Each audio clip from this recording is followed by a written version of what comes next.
It's been a busy, crazy week for me.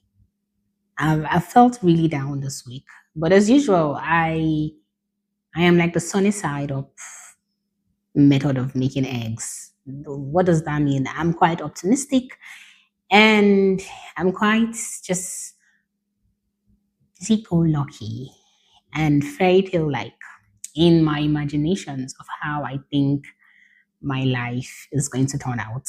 So I'm pressing through this week with that in mind. And while I was going through my week, I had this urge to call certain people and just start to go on and on about what it is I'm going through. Don't forget, I'm in a new country. I moved to Canada less than 4 months ago. So I'm still new. I'm still trying to get to myself and trying to settle with my family. And it can be quite a lot. So I had that note to just pick up my phone and call and just be like,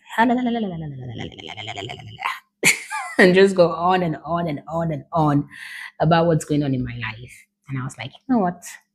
I'm going to come and talk about it on For Healing Girls.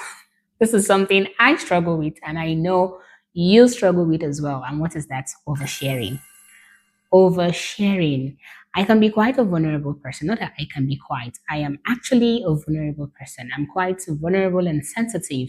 And there was a time in my life that I thought that vulnerability and sensitivity was not good. Like it's not a good trait about mission. But then I realized that vulnerability and sensitivity with intentionality, that sounds like a preacher, is actually a good thing. So we're talking about the urge to overshare. You may think you're being transparent when you call up people and tell them what's going on in your life and you overshare and tell them things and then you feel guilty afterwards. But sometimes it's not healing to do so. Rather, you're exposing yourself, you're exposing your family, you're exposing your emotions. And I call it an emotional spill. You know what an oil spill look like? Now that is an emotional spill. It's all over the place. All over the place, and you don't want that. You don't need that. So if that's something you're interested in talking about today, then let's ease right into it. Get something to hydrate yourself, get your journal, because we're going to have reflections